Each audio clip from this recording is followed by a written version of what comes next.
ಎಲ್ಲರಿಗೂ ನಮಸ್ಕಾರ. ಪರಿಮಳ ಕಿಚನ್ಗೆ ಸ್ವಾಗತ. ನಾನು ನಿಮ್ಮ ಪರಿಮಳ.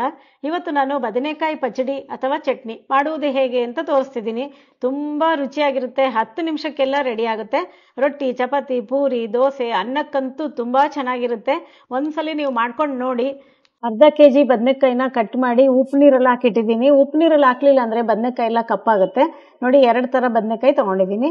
ಇದನ್ನೆಲ್ಲ ಸ್ಟವ್ ಮೇಲೆ ಒಂದು ಕುಕ್ಕರ್ ಇಟ್ಟಿದ್ದೀನಿ. ಕುಕ್ಕರಿಗೆ ಹೆಚ್ಚಿರೋ ಬದನೆಕಾಯಿ ಹಾಕ್ಕೊಂಡಿದ್ದೀನಿ. ಹಾಗೆ 2 ಈರುಳ್ಳಿ ಕಟ್ ಮಾಡಿ ಹಾಕ್ಕೊಂಡಿದ್ದೀನಿ. ಒಂದು 4 ಟೊಮೊಟೊ ಕಟ್ ಮಾಡಿ ಹಾಕ್ಕೊಂಡಿದ್ದೀನಿ. ಒಂದು 2 ಗಡ್ಡೆ ಬೆಳ್ಳುಳ್ಳಿನ ಸಿಪ್ಪೆ ತೆಗೆದು ಹಾಕ್ಕೊಂಡಿದ್ದೀನಿ. ಸ್ವಲ್ಪ ಉಪ್ಪು ಹಾಕ್ಕೊತಾ ಇದ್ದೀನಿ.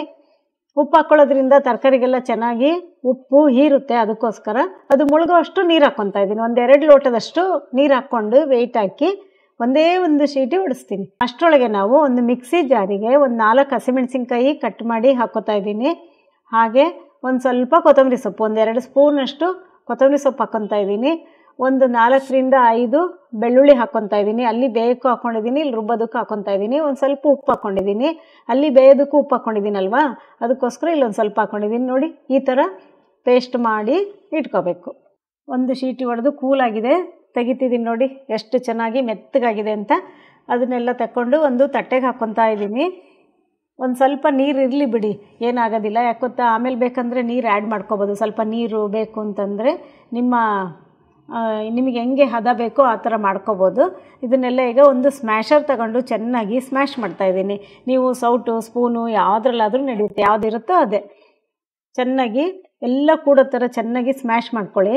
ನೋಡಿ, ಬೆಳ್ಳುಳ್ಳಿ, ಬದನೆಕಾಯಿ, ಈರುಳ್ಳಿ ಎಲ್ಲ ಚೆನ್ನಾಗಿ ಬೆಂದಿದೆಯಲ್ವಾ, ಬೇಗ ಒಂದು 2 ನಿಮಿಷದಲ್ಲಿ ಸ್ಮ್ಯಾಶ್ ಆಗಿಬಿಡುತ್ತೆ. ಮಧ್ಯೆ ಮಧ್ಯೆ ಟೊಮೊಟೊ ಸಿಪ್ಪೆ ಸಿಗುತ್ತೆ, ಅದನ್ನೆಲ್ಲ ತೆಗೆದು ಹಾಕ್ಕೊಂಬಿಡ್ಬೋದು. ನೋಡಿ ಎಷ್ಟು ಚೆನ್ನಾಗಿ ಸಮರಸ ಆಯಿತು ಎಲ್ಲ. ಹೌದಾ, ಸೂಪರಾಗಿ ರೆಡಿಯಾಗಿದೆ. ಅಷ್ಟು ಹಿಂಗೆ ನೀಟಾಗಿ ಎಲ್ಲ ಮೆತ್ತಗೆ ಮಾಡ್ಕೋಬೇಕು. ತುಂಬ ಮೆತ್ತಗೆ ಬೇಡ, ನಾನು ತೋರಿಸ್ತಿದ್ದೀನಿ ನೋಡಿ. ಎಲ್ಲ ಒಂಥರ ಬಾಯಿಗೆ ಸಿಗ್ತಾ ಇರಬೇಕು. ರುಚಿ ಅಂತೂ ಸೂಪರಾಗಿರುತ್ತೆ. ಸ್ಟವ್ ಮೇಲೆ ಒಂದು ಸಣ್ಣ ಬಾಣಲಿ ಇಟ್ಟಿದ್ದೀನಿ. ಬಾಣಲಿಗೆ 1 ಸ್ಪೂನಷ್ಟು ಎಣ್ಣೆ ಹಾಕ್ಕೊಂಡಿದ್ದೀನಿ. ಹಾಗೆ ಒಂದು ಅರ್ಧ ಸ್ಪೂನಷ್ಟು ಜೀರಿಗೆ ಹಾಕ್ಕೋತಾ ಇದ್ದೀನಿ. ಜೀರಿಗೆ ಒಂದು ಸ್ವಲ್ಪ ಚಟಪಟ ಅಂತ ಸಿಡಿಯೋಕ್ಕೆ ಶುರುವಾದಾಗ ಅರ್ಧ ಸ್ಪೂನಷ್ಟು ಸಾಸಿವೆ ಹಾಕ್ಕೊಂಡಿದ್ದೀನಿ. ಸಾಸಿವೆನೂ ಅಷ್ಟೇ ಚೆನ್ನಾಗಿ ಎಣ್ಣೆಯಲ್ಲಿ ಫ್ರೈ ಆಗಬೇಕು. ಫ್ರೈ ಆಗೋ ಟೈಮಲ್ಲಿ ಸ್ವಲ್ಪ ಇಂಗು ಹಾಕ್ಕೊತಾ ಇದ್ದೀನಿ. ಇಂಗು ಹಾಕ್ಕೊಳ್ಳೋದ್ರಿಂದ ರುಚಿನೂ ಚೆನ್ನಾಗಿರುತ್ತೆ, ಆರೋಗ್ಯಕ್ಕೂ ಒಳ್ಳೆಯದು. 1 ಈರುಳ್ಳಿ ಕಟ್ ಮಾಡಿ ಹಾಕ್ಕೊಂಡಿದ್ದೀನಿ. ಹಾಗೆ 1-2 ಕಡ್ಡಿ ಕರಿಬೇವು. ಇಷ್ಟೂ ಚೆನ್ನಾಗಿ ಒಗ್ಗರಣೆಯಲ್ಲಿ ಫ್ರೈ ಆಗಬೇಕು. ಎಲ್ಲ ಸ್ಮ್ಯಾಶ್ ಮಾಡಿಟ್ಟಿದ್ದೀನಲ್ವ, ಅದಕ್ಕೆ ಒಗ್ಗರಣೆ ಎಲ್ಲ ಹಾಕ್ಕೊಂಡು ಚೆನ್ನಾಗಿ ಕಲಿಸ್ಕೊತಾ ಇದ್ದೀನಿ. ಕಲಿಸ್ಕೊಂಡಾದಮೇಲೆ ಲಾಸ್ಟಿಗೆ ಇನ್ನೊಂದು ಐಟಮ್ ಉಳಿದಿದೆ. ಯಾವ್ದು ಗೊತ್ತಾ? ಹಸಿಮೆಣಸಿನ್ಕಾಯಿ ಪೇಸ್ಟ್. ನಾನು ಇದನ್ನು ಸಪ್ರೇಟಾಗಿ ಲಾಸ್ಟಿಗೆ ಹಾಕ್ಕೊತಾ ಇದ್ದೀನಿ. ಇದ್ರ ಟೇಸ್ಟ್ ಅಂತೂ ಸೂಪರಾಗಿರುತ್ತೆ. ಅದು ಬೆಳ್ಳುಳ್ಳಿ, ಕೊತ್ತಂಬರಿ ಎಲ್ಲ ಹಾಕಿ ಮಾಡಿದ್ದೀವಲ್ವ, ಬಾಯಿಗೆ ಹಂಗೆ ಸಿಗ್ತಾ ಇರುತ್ತೆ.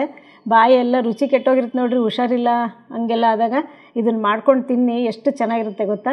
ನೋಡಿ, ಈ ಹದದಲ್ಲಿ ನಾನು ಮಾಡ್ಕೊಂಡಿದ್ದೀನಿ. ನಿಮ್ಗೆ ಹೆಂಗೆ ಬೇಕೋ ಹಂಗೆ ಮಾಡ್ಕೋಬೋದು. ನಾನು ಹಾಕಿರೋ ಮೆಜರ್ಮೆಂಟಲ್ಲಿ ಒಂದು 3 ರಿಂದ 4 ಜನಕ್ಕಾಗುತ್ತೆ. ಇದು ಚಪಾತಿಗೆ, ಪೂರಿಗೆ, ಅನ್ನಕ್ಕೆ, ರೊಟ್ಟಿಗೆ ಎಲ್ಲದಕ್ಕೂ ತುಂಬ ಚೆನ್ನಾಗಾಗುತ್ತೆ.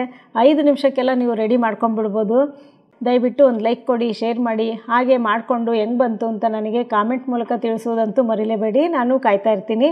ಹಾಗೆ ನನ್ನ ಚಾನಲ್ಗೆ ಸಬ್ಸ್ಕ್ರೈಬ್ ಆಗೋದು ಮರಿಬೇಡಿ. ಎಲ್ಲರಿಗೂ ಧನ್ಯವಾದಗಳು.